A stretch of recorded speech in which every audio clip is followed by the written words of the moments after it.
Aw bisimila don fini ɲuman sagura kɛnɛ kan Infashion Fi. Aw minnu be yen nɔ ko diɲɛ taabolo finikuraw modeliw ka d'aw ye, ayiwa aw sera aw seyɔrɔ la Infashion Couture. N'aw mago be tisi kalalenw na walima n'a be fɛ ka tisiw kala, a ye boli ka se joona joona Ismaël Ɲare fe yen nɔ. Ismaël Ɲare nalen no ni diɲɛ laban kalali kɛ machine kuraw de ye. A n'a ka personnel de qualité minnu be yen nɔ n'olu be nin baara in kɛ ka ɲɛ. An sigiyɔrɔ bɛnnen no ACI 2000 kɔnɔna la Immeuble Concorde 1 n'ale tugulen no Air Côte d'Ivoire la Palais des Sports ani Place de la Canne ni ɲɔgɔn cɛ. Nɛgɛjuru sira o ye 63 ye 02 99 ani 99. Infashion k'aw ye togo ɲɛ. Infashion ni aw mago be qualité la. Infashion ko k'aw bisimila kunnafoni gafew kɛnɛ kan.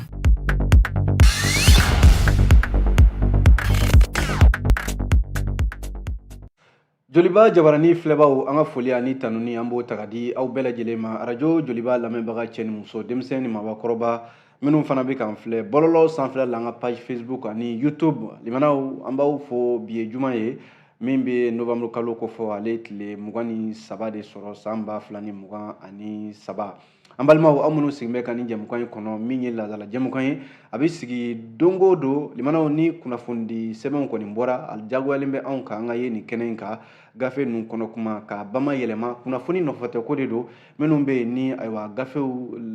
kalanni ayiwa waati t'u bolo walima gafew sanni ka kalan ayiwa i b'a sɔrɔ kow ka ca anw minnu bɛ yen ni ayiwa anw ta ye lakali ye a kun de ye o maaw olu ka se ka faamuya sɔrɔ jamana kunnafoni la nin y'an sigilen kɛnɛ kan jamanaw juma hɛrɛ n'a karama ala k'o di an bɛɛ lajɛlen ma gafew kɔni bɔra minnu bɛ an bolo kɔrɔ yan o bɛ tali kɛ Nouvel Horizon l'Indépendant bi yan Les Échos welewele ale bɛ yan min bɛ n'a fɔ l'essor jamana ka kunnafoni di sɛbɛn ale bɛ yan ka taa se le soir de Bamako an bɛ sɔrɔ k'a kuncɛ ni le point ye ni face de sɛbɛn ninnu limanaw an bɛna ninnu lakale aw ka faamuya kama kuma na n b'a fɔ ɲɛna aw danse face de sɛbɛn min n'an ko a ma ko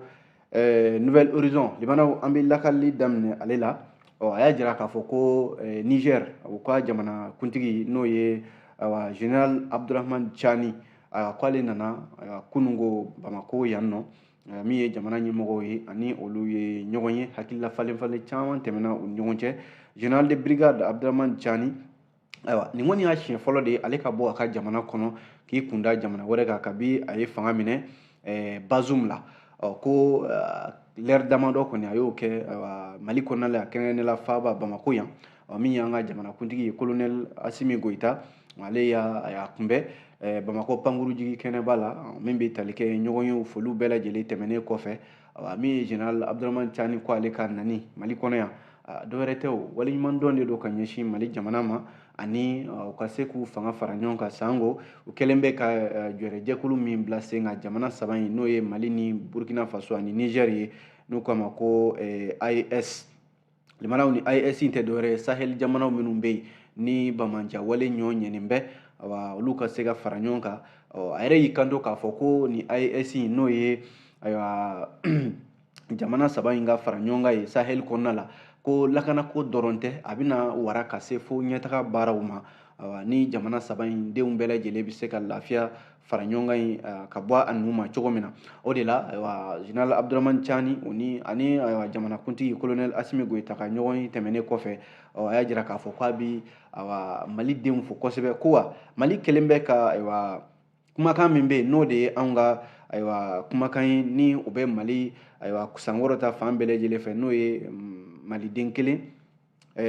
kuntena kelen ani dusukun kelen un peuple un but une foi a ko a y'a dɔn k'a fɔ tiɲɛ na nin kumakan in Mali jamana de ye nin kumakan in yɛrɛ Mali jamana ka taabolo yɛrɛ de ye nin ye sabu k'u ye nin yira olu la sabu waati min na juillet kalo tile 31 malidenw de farala ɲɔgɔn kan n'u ka jamana faamaw k'a fɔ a fɔra k'a fɔ wulikajɔw bɛna kɛ ka Niger sɛgɛrɛ ka maa minnu ye fanga minɛ k'olu jagoya bɔ fanga la n'o ye Mohamed Bazoum ye k'ale segin a nɔ na ko Mali jamana de wulila k'a fɔ hali ni kala ye Niger jamana wasi k'a bɛna fɔ o kala kelen o ye Mali jamana waasi sabu communauté économique des états de l'Afrique de l'Ouest CEDEAO yɔrɔ ale de tun y'a fɔ ko fo ka Mohamed Bazoum segin a nɔ na Mali jamana ko ni kɔni kɛra ni CEDEAO jagoya baara kɛ k'a bɛna fɔ kɛlɛ bagara Mali fana ma Niger ma ɲina a ko waleɲuman dɔn don k'a ɲɛsin Mali jamana ma o de y'a to général de brigade Abdramane Tchani ka taama fɔlɔ k'a ye fanga minɛ o ɲɛsinna Mali jamana ma limanaw a n'a kɔrɔ bɛ ɲɔgɔn na nin de ye kunnafoni ye Nouvelle Horizon ka kuma don ale Nouvelle Horizon kelen y'a jira k'a fɔ ko an ka kɛnɛyasoba dɔ bɛ an ka jamana kɔnɔ yan ni o ye Ponge limanaw ko Ponge ɲɛmɔgɔ ni ɲɛmɔgɔ kɔrɔ don an bɛ se k'a fɔ ten docteur Ilo Bella Dial ale kɔni wulila ka bɔ a nɔ na maa bilala a nɔ na n'o ye Soumaïla Keita ye Soumaïla Keita professeur titulaire chirurgie viscérale o don a jɔla k'a fɔ ko n'i ye jateminɛ kɛ san 5 ɲɔgɔn na min ye professeur Ilo Bella Dial ye a y'o de kɛ Ponge kunna ɲɛmɔgɔya la nka limanaw ko professeur docteur Ilo Bella Dial mars kalo tile 21 dɔ san 2018 conseil des ministres dɔ senfɛ ale sugandira ka kɛ nin kɛnɛyasoba in ɲɛmɔgɔ ye ko nka limanaw docteur Ilo Dial kɔni wuli kuma bi a ye min to a kɔ fɛn ɲuman tɛ a ma baara ɲuman kɛ i n'a fɔ fasiri bɛ ka lakale cogo min na sabu ko a bɛ taa waati min na o y'a sɔrɔ baarakɛlaw bɛ baara bila banbali la o yɛrɛ o kɔlɔlɔ sera banabaatɔw ma kosɛbɛ maa 600 ɲɔgɔn na olu de ni tora o wulikajɔ ninnu na min ye vérificateur général yɛrɛ yɔrɔ a ko ale yɛrɛ ye sɛgɛsɛgɛli kɛ ka daminɛ san 2018 ka n'a bila san 2021 na miliyɔn 800 a na kɛ o de taacogo ma dɔn ni dɔgɔtɔrɔso in docteur Ilo Bella Dial waati min na a bɛ ka baara kɛ limanaw ka fara o kan hali banabaatɔw yɛrɛ ka minɛ cogoya furakɛli kɛ cogoya nin bɛɛ lajɛlen kun ye majɛ ye Ponge kɔnɔna la bi limanaw ministre min ni o ye médecin colonel Assa Badialo Touré yɔrɔ ale de bɛ kɛnɛya ko bɛɛ lajɛlen kunna conseil des ministres min kɛra o dongo ni a ye sugandili kɛ k'a fɔ ko Ilo Bella Dial ale ka nɔna ka bila Soumaïla Keita ale fɛ ko nin kɔni na kɛ jigiya dɔ ye min bɛ se ka kɛ sababu ye tɔgɔkolo min danbɛ nin kɛnɛyasoba in na min yɛrɛ n'a kundama ka jan an ka jamana kɔnɔ kosɛbɛ a na kɛ sababu ye limanaw ka baaraw yɛlɛma Ponge kɔnɔna la limanaw kunnafoni filɛ nin ye an ye nin bɔ fasidi sɛbɛn min na k'a ma ko Nouvelle Horizon aw bonya b'a la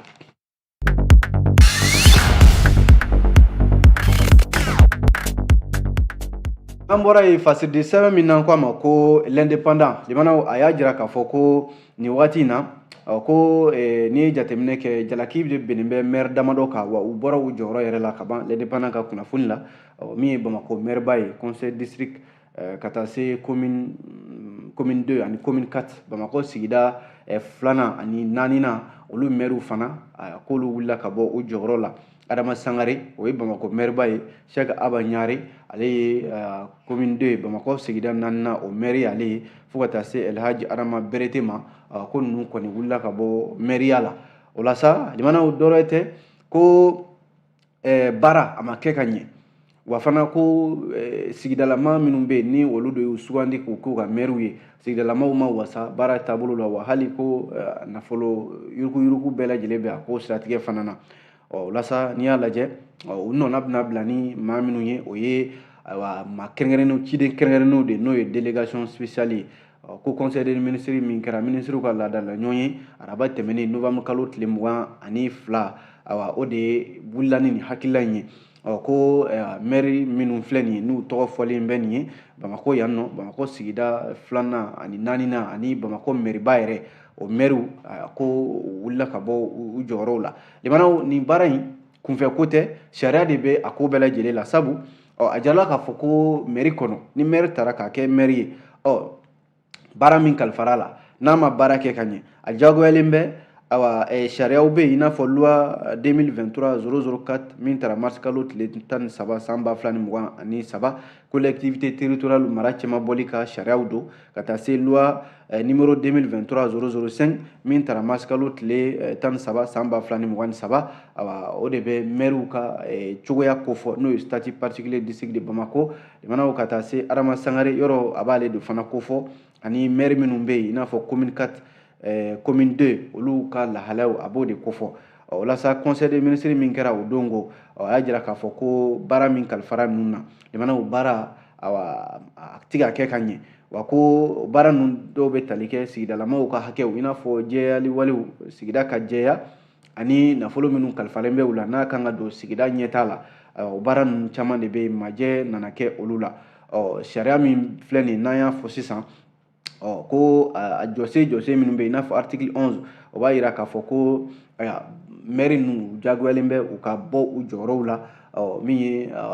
ciden kɛrɛnkɛrɛnnen n'o ye délégation spéciale ye u ka ta ka bila u nɔ na délégation spéciale ninnu tɛ bɔ yɔrɔ wɛrɛ a bɛ bɔ u ka sigida kelen de kɔnɔna la danaya bɛ ta ka da u kan jamana ɲɛmɔgɔw fɛ walasa u ka se ka u kɛɲɛna baara min na k'o kɛ limana u ka kalifa nin délégation spéciale in na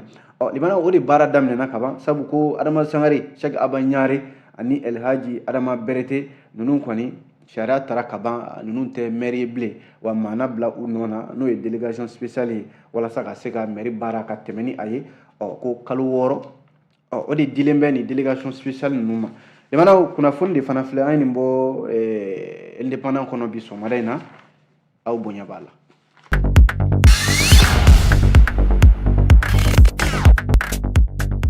An bɔra yen fasiridi sɛbɛn min n'an ko a ma ko les échos limanaw les échos welewele kuma na a y'a jira k'a fɔ ko waati dɔ kɛra yɔrɔ sɛnɛkɛlaw ka se ka sɛnɛ ka yakubaya ka kurakuraya min ye masinbaw ye n'o ye tracteurs ye jamana ɲɛmɔgɔw bɛ o di sɛnɛkɛlaw ma tracteurs minnu bɛ yen ni jamana bɛ dɔ ta a la sɛnɛkɛlaw yɛrɛ o fana bɛ dɔ sara a la juru yɛrɛ bɛ don o la dɔw fana kun kɔrɔ ko o tracteur tila min filɛ nin n'o kɛra ko a bɛ n'a fɔ majɛ fana kɛra ECHO ka fɔ la o baara ninnu na ko bureau du vérificateur général ale ye sɛgɛsɛgɛli dɔ kɛ a taara bɔ nafolo dɔ kan min ni o fana ma don a donda fɛ $327,000 murumuru 10 yɛrɛ o b'o kan ko n'i y'a lajɛ sɛgɛsɛgɛli min kɛra nin ye bureau du vérificateur général fɛ limanaw a bɛ don hukumu kɔnɔ o de ye baara dɔw de don minnu bolo dara san 2021 ka n'a bila san 2022 la jala k'a fɔ ko min bɛ tali kɛ dɔwɛrɛ tɛ o ko k'a lajɛ ka sɛgɛsɛgɛli kɛ sɛgɛsɛgɛli min ye sɛgɛsɛgɛli jɛlen ye k'a lajɛ tracteur ninnu a dira ko k'a tila sabu jɛkulu kɛrɛnkɛrɛnnen de sigira n'o ye commission dɔ ye o commission in limanaw k'a lajɛ n'a sɔrɔla a ye baara in kɛ ka ɲɛ commission in n'a sɔrɔla baara minnu ɲininen bɛ a fɛ n'o de ye kuma bɛɛ ka sigi k'a lajɛ tracteur minnu dira nin a dira di cogo la wa walima a dira sɛnɛkɛla minnu ma a fɔra k'u ka wari min sara gouvernement yɛrɛ kan ka min sara nin baara ninnu fɛn fɛn kɛra n'a sɔrɔla a bɔra a da fɛ o la n'i y'a lajɛ 100 o 100 gouvernement b'a jɔ ni 50 ye o b'a jira k'a fɔ kilancɛ gouvernement b'a jɔ ni o ye ko n'i y'a lajɛ tracteur ninnu tracteur 115 o ye 50 chevaux vapeur ye 110 o ye 50 chevaux fana ye 50 chevaux ye limanaw n'i y'a bɛɛ fara ɲɔgɔn kan tracteur masinba ninnu 225 a bɛ bɛn o de ma n'i y'a lajɛ tracteur kelen o kelen i b'a sɔrɔ gouvernement bɛ tilancɛ ta sɛnɛkɛlaw yɛrɛ bɛ tilancɛ ta o tilancɛ yɛrɛ la limanaw ko banque yɛrɛ bɛ juru dɔw la n'i y'a lajɛ o tilancɛ la 100 o 100 20 banque bɛ juru don sɛnɛkɛlaw la ko nin bɛɛ kun ye sɛnɛ a bɛ se ka yakubaya cogo min na ko commission dɔ bɛ yen o sigira sen kan o commission in limanaw ka baara bɛnnen bɛ mun ma ayiwa tracteur ninnu tila cogoya a kan ka di cogo minnu na ani k'a lajɛ ka kɔlɔsili kɛ tracteur ninnu bɛ ka baara kɛ sɛnɛkɛlaw bolo cogo min na nka limanaw bureau du vérificateur général ko ale ye sɛgɛsɛgɛli min kɛ kɔsa in na a nana ye k'a fɔ tracteur ninnu tilala cogo min na sɛnɛkɛla dɔw bɛ yen limanaw olu kan ka wari min sara u ma o bɛɛ sara juru yɛrɛ bɛ dɔw la gouvernement kɔni y'a ta bɛɛ lajɛlen kɛ sabu n'i y'a lajɛ gouvernement kun kan ka wari min sara ko a y'o bɛɛ lajɛlen di mun tora tracteurw ka di a dibagaw ma n'a fɔra k'a fɔ gouvernement bɛ dɔ ta e sɛnɛkɛla e kan ka dɔɔni min sara walasa i ka se ka minɛn sɔrɔ ka baara kɛ n'a ye dɔw bɛ yen ko yɔrɔ Mali kɔnɔ yan i b'a sɔrɔ somɔgɔ ye nin walima nin bɛ n kɛrɛfɛ ka tracteur d'o ma hali dɔw bɛ nafolo dɔrɔmɛ 1 u m'a sara n'a ɲɔgɔnna caman bureau de vérificateur général ye sɛgɛsɛgɛli min kɛ limanaw ale taara bɔ nafolo dɔw de kan 1,300,000 ni kɔ minnu fana ma don a donda fɛ vérificateur général kɔni ye a sɛgɛsɛgɛli a y'a bila ayiwa min ye président section des cours suprême ale ka bolo kan ani pôle économique et financier olu kɔni a ko na di olu ma u ka sɛgɛsɛgɛli kɛ kunnafoni filɛ nin ye limanaw e ko welewele a ye nin sɔrɔ a kɔnɔ bi aw bonya b'a la.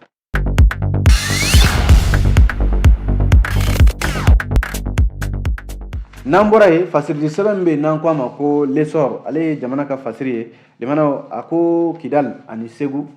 mali finitigiw ye wulikajɔba de kɛ min kɛra sababu yɛrɛ ye garijɛgɛ foyi tɛ ka di bamanciw ma bi limanaw ka se ka munumunu zalo kɛ mali kɔnɔna la yan yɔrɔ n'i y'a lajɛ kidal minɛnen kɔfɛ a jarala k'a fɔ ko min ye mali finitigiw ka sanfɛ kɛlɛ minnu bɛ yen n'o ye pankurunw ye vecteur aérien a kɛra sababu ye kidali marabolo dɔ bɛ yen n'u kama ko esuk ayiwa a jarala k'a fɔ yen hali sokolo min bɛ segu mara fana na ko i n'a fɔ direction de l'information et des relations publiques de l'armée DIRPA n'o ye mali finitigiw bɛ kunnafoni di yɔrɔ min na ale kɔni y'a jira k'a fɔ ko mali finitigiw ka wulikajɔ kɛra sababu ye ko bamanciw ka minɛn caman u y'o de tiɲɛ u taara bɔ minnu ka nin yɔrɔ kofɔlen ninnu na ko araba tɛmɛnen fana armée a ye pick-up dɔ a y'o tiɲɛ a y'a sɔrɔ o pick-up in falen bɛ kɛlɛkɛminɛn damanda dɔrɔn de la yɔrɔ kofɔlen kelen in fana na ntɛnɛn tɛmɛnen tin e sako o bɛɛ lajɛlen ye kidali mara ye l'essor y'a jira k'a fɔ ko DIRPA a ye kunnafoni minnu fana sɛbɛntiya ko min ye kidal ale kɔrɔnfɛlaw la ko n'i y'a lajɛ finitigiw kɛlen bɛ ka yɔrɔ bɛɛ lajɛlen kɔlɔsi bi i n'a fɔ a kan ka kɛ cogo min na o de la u mana siga fɛn fɛn na u bɛ sɛgɛsɛgɛli kɛ ka se k'a lajɛ ko don bɛrɛ la walasa n'i y'a lajɛ dɔgɔkun laban tɛmɛnen na a jala k'a fɔ mali finitigiw ko u ye baganw n'o ye misiw n'a ɲɔgɔnnaw ye o 1,600 ɲɔgɔnna u sera k'o de ndaraki ka bɔ bamaci wale tigilamaw bolo o kɛra marakala ale commune kɔnɔna la segu mara kɔnɔna la yen nɔ o fana tɛmɛnen kɔfɛ araba tɛmɛnen novembre kalo tile 22 DIRPA ka kunnafoniw na o marakala kelen na ko a jarala k'a fɔ ko min ye commandant de la zone numéro 2 colonel Youssouf Oumar Cissé ale y'a jira k'a fɔ ani min ye commandant de légion de la gendarmerie de Ségou colonel Teme Jara olu bɛɛ lajɛlen ye wele bila marakalakaw ma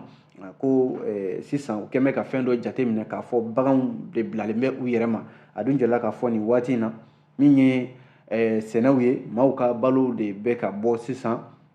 min ye baganw ye k'u bila ka taa forow kɔnɔna la o de bɛ ka caya sisan o la k'u bɛ wele bila marakalakaw u ka marabolo ɲɛmaaw ma k'u janto nin yɔrɔ in na nka u sera ka baara min fana tugu o la an y'a fɔ ten o ye bagan 1,600 ɲɔgɔnna u y'o ndaraki ka bɔ bamaci wale tigilamaw bolo o kɛra laji wɛrɛ la marakala ale commune kɔnɔna la min ye marakala maire ye n'o ye Yusufu Mohamed Cissé ale ka nisɔndiya a ma o dogo a y'a jira k'a fɔ ko nin kɛra sababu ye ka lafiyaba de don olu ka nin sigida in kɔnɔna la limanaw nin de ye kunnafoni ye an ye nin bɔ l'essor kɔnɔ bi aw bonya b'a la.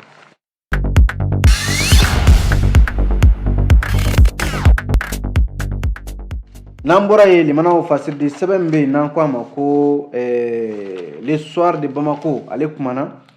soir de Bamako min bɛ tali kɛ nin waati in na ko kidal halisa an bɛ to a mara kɔnɔna la limanaw ko nin wale in kɔni b'a jira k'a fɔ tiɲɛna mali finitigiw kidal mara bolo ayiwa a lakana bɛɛ lajɛlen a tilalen tɛ u la a b'u bolo i n'a fɔ a laɲininen don cogo min na n'i y'a lajɛ ko sema ka kɛlɛcɛ dɔw bɛ yen nɔ kɛlɛcɛ kɔrɔ don ko u ka chef d'état major jɔsenba de don limanaw ko mali finitigiw taara bɔ ale ka so kan u taara cunga ni bala ka wuli u y'o de kɛ a ka so kan nka limanaw u taara bɔ fɛn kan min dabaliban bɛ maaw la kosɛbɛ maramafɛn belebelebaw n'o ye roquettes ye roquette anti-char ani ayiwa maramafɛn minnu bɛ yen ni u b'a fili sanfɛ n'o ye missile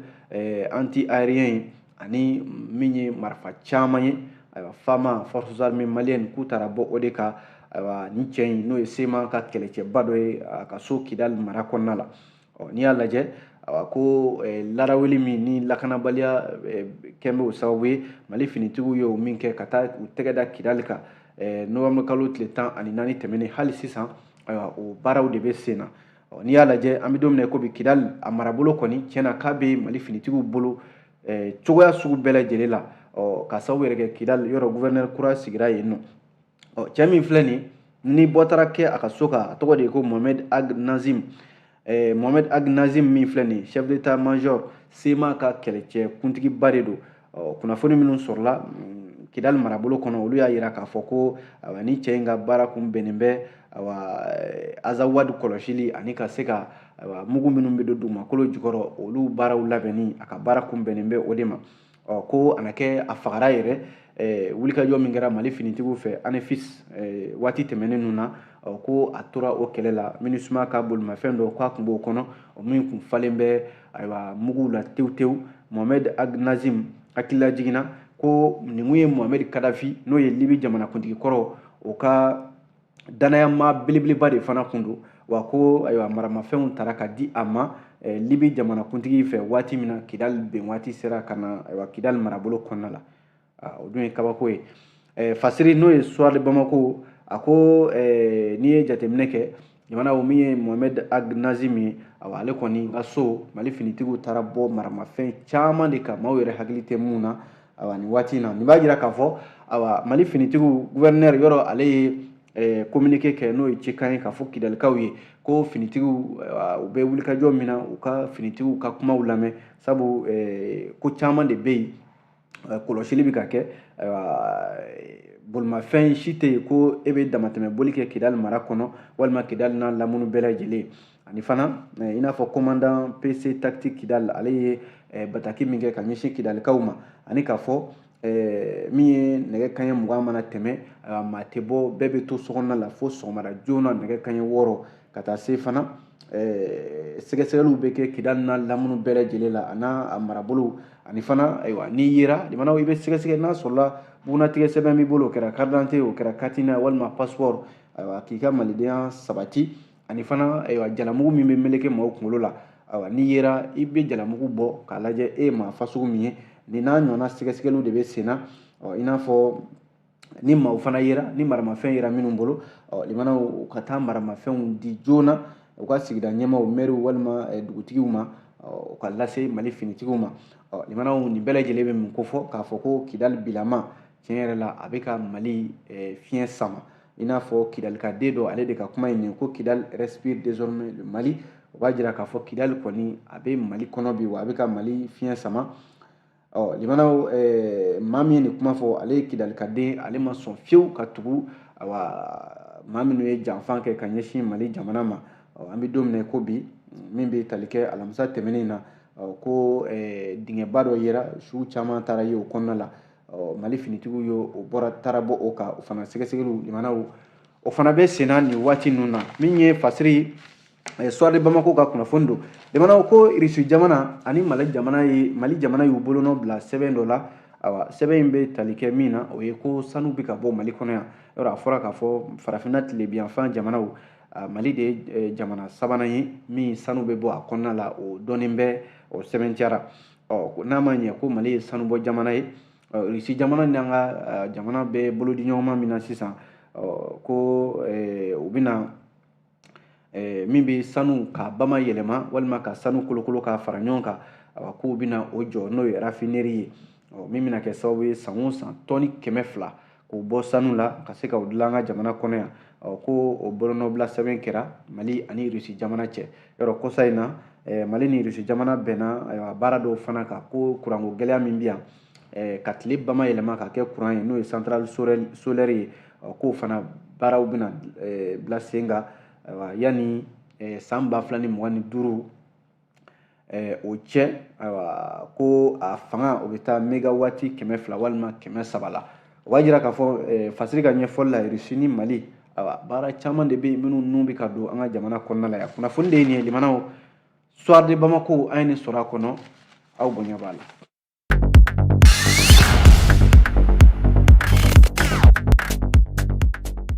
Limanaw an b'a kuncɛ ni fasiridi sɛbɛn min n'a ko a ma ko le point limanaw le point a ko Kidal mara bolo a ɲɛmɔgɔya a taara k'a di ayiwa Elhaji Gamu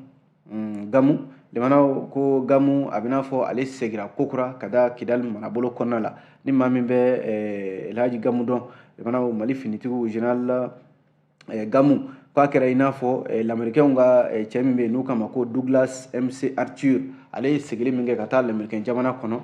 k'a bɛ n'a fɔ général Gamu ka segili ka taa Kidal mara kɔnɔ a n'o de bɛ sanga ɲɔgɔn fɛ ayiwa ko jɔn de tun bɛ se ka da la k'a fɔ Kidal marabolo ayiwa a ka kalifa ayiwa min ye Elhaji Gamu la nin cogoya la limanaw nin b'a jira k'a fɔ tiɲɛ yɛrɛ la nkalon foyi t'a la Mali jamana ɲɛmɔgɔw Kidal marabolo a b'u ka mara kɔnɔ n'i y'a lajɛ yɔrɔ général Gamu a bɛ jɛkulu dɔ kɔnɔ u k'a ma ko IMGAD IMGAD ale ka Kidal marabolo minɛ nin cogoya la maa tun tɛ se ka da la sabu maa minnu bɛ yen n'o de ye IFOGASIw ye Kidal furadama a mɛnna Kidal marabolo tun b'olu de bolo jamana ɲɛmɔgɔw yɛrɛ n'olu tun ko ko hali u bɛ taa Kidal i b'a sɔrɔ IFOGASIw de b'u yamaruya hali ni maa bɛ sugandi k'a fɔ a bɛ taa baara la Kidal ɲɛmɔgɔ kunda a bɛ sara o IFOGASI kelen ninnu de la IFOGASIw ni IMGADiw jɛkulu de don minnu ɲɛ tinɛ kun kelen bɛ ɲɔgɔn ye kɛra sababu ye san 2016 u ye Elhaji Gamu n'a ka jɛkulu n'o ye IMGADiw ye k'u gɛn ka bɔ Kidal marabolo kɔnɔna la kɔsa in na Mali finitigiw olu ye wulikajɔ min kɛ ka Kidal marabolo minɛ ka se ka IMGADiw ka ɲɛmɔgɔba in n'o ye général Gamu ye jamanaw ale ka segin ka taa Kidal marabolo kɔnɔ nin b'a jira k'a fɔ ko bɛn ani kelenya maa bɛ se k'a fɔ o bɛ k'i kunda Kidal kan nin waati in na limanaw ale fasidi sɛbɛn kelen ka kuma la ɲininkali kelen bɛ Dr Umar Mariko ni Sadi ɲɛmaa don Dr Umar Mariko n'a sɔrɔla ale ka sini politiki baara yɛrɛ a bɛna kɛ cogo di Dr Umar Mariko bɛ lahalaya min na bi ni ale yɛrɛ ko k'a ma nisɔndiya Kidal minɛni cogoya la sabu ko a na kɛ Kidal minɛna nka ale kɔni ka jate la Kidal minɛna nka ko a bɛna fɔ sen terekera bɛn taasiraw de kan Umar Mariko ka kuma de kɛra nin waati min na Mali finitigiw ye Kidal minɛ a balila maa caman na dɔw yɛrɛ ko hali Umar Mariko ka hakiliko bɛ sɔn k'a sɔrɔ jɔn b'i to i yɛrɛ ma maa o maa bɛ yen ko ye maliden ye i ko Kidal ko a minɛni diyara i ye nka Sadi ɲɛmɔgɔba min filɛ a ko Kidal minɛna cogo min na k'a ma bɛn ale ma ko a kɛra i n'a fɔ min bɛ Kidal jamana ɲɛmɔgɔw kɛmɛ k'u dogo o de kɔfɛ ka bɛn sɛbɛn min n'o ye accord pour la paix ye k'u se tereke o kan Dr Umar Mariko ale ye nin fɔ nka tɔn min b'a bolo n'o ye Sadi a ka tɔndenw kɔni y'a jira k'a fɔ a diyara olu ye limanaw yɔrɔ kuma kɛra fila ye e min ye tɔn ɲɛmaa ye ni tɔndenw yɛrɛ ko baara min kɛra k'o diyar'u ye nka e ko k'a ma diya i ye o de la ɲininkali kelen bɛ ko Dr Umar Mariko ka politiki tɔn Sadi ayiwa a dun jarala k'a fɔ jamanakuntigi kalata hali n'a sɔrɔla a bɔra dɔgɔkɔrɔ ka bila don nataw la Dr Umar Mariko a dun bɛ jamana kɔ kan bi a na segin ka na wa waati nataw jamanaw o de na o tiɲɛ yira an na jamanaw ka kuncɛ ni min ye ko ayiwa Liberiya olu ka jamanakuntigi kalata kɛra maa min tun bɛ u ka jamana faamaya la ndolatana kɔrɔ in n'o ye George Weah ye George Weah jamanaw ale kɔni sɔnna min ye jamanakuntigi kalata min kɛra a ma garijɛgɛ sɔrɔ ka kalata ka kɛ jamanakuntigi ye nka a sɔnna jamanaw kabi kalata jaabi kunfɔlɔw bɔra George Weah kɔni ko tiɲɛna ale sɔnna ni maa min kalata tɛmɛna ni maa min cɛ ko ale sen tɛ jamanakuntigiya la bilen limanaw o tɛgɛrɛ fɔra fan bɛɛ lajɛlen fɛ George Weah a fora kosɛbɛ ni maa min hakili bɛ George Weah la a ye ndolatan kɛ min ye jɔnjɔn min bɛ yen n'o ye Ballon d'Or africain ye a y'o sɔrɔ ka tila ka b'o la ka na politiki bunakun kan ka jamanakuntigiya kɛ ka sénateur bɛɛ lajɛlen kɛ George Weah k'a ye misaliba de di farafinna jamana ɲɛmɔgɔw minnu bɛ yen bi n'olu kɛmɛ ka fanga kɛ u ka tiɲɛ ye walima ka fanga kɛ jamana i b'a fɔ ko fanga de ye olu ta ye k'u ka sariya sunbaw tɔnɔmi ka sariyaw tɔnɔmi u ka jamana kɔnɔ k'u kan ka misali ta George Weah ka bi i n'a fɔ maa minnu fana kɔnna ale ɲɛ n'i ye jateminɛ kɛ communauté économique des états de l'Afrique de l'Ouest CEDEAO jamanaw kɔnɔ kabi CEDEAO sigira n'i y'a lajɛ san 1990 min ye Nicéphore Soglo Benin san 1987 Goodluck Jonathan Nigeria san 2015 John Dramane Mahama awa ka taa se Ghana san 2016 awa ninnu bɛɛ lajɛlen jamana kuntigiya u jɛn'a kɔ k'a fɔ ko ayiwa a tira u ni maa min ɲɔgɔn cɛ olu ye se sɔrɔ u kan k'a ni minnu bɛ yen n'olu kɛmɛ k'u ka jamanaw sariya sunbaw tɔnɔmi bi k'a kan tɔnɔmi k'u sigi fanga la k'u kan ka misali ta George Weah ale ka Nigeria n'a fɔ Liberia jamana kɔnɔna la limanaw e ko an t'a bila yan an sera ka min lakale ka bɛn ni waati ye o ye nin ye nka aw kana ɲini su in na jama ko di bɛ yen min ye nɛgɛ kanɲɛ 20 mana tɛmɛ ni sanga 30 ye ani lakɔlikaramɔgɔw bɛ ɲɔgɔn sɔrɔ baarabila min bɛ sen na n'o ye kɛnyɛrɛ kalansow ye an na an da don a babu bɛɛ lajɛlen la su in na an b'aw fo a kan bɛn diɲɛ waati wɛrɛ. Nin kun ye kunnafoni gafew ye ni Infashon ka dɛmɛ ye. An sigiyɔrɔ bɛnnen no ACI 2000 kɔnɔna la immeuble Concorde 1 n'ale tugulen no Air Côte d'Ivoire la Palais des Sports ani Place de la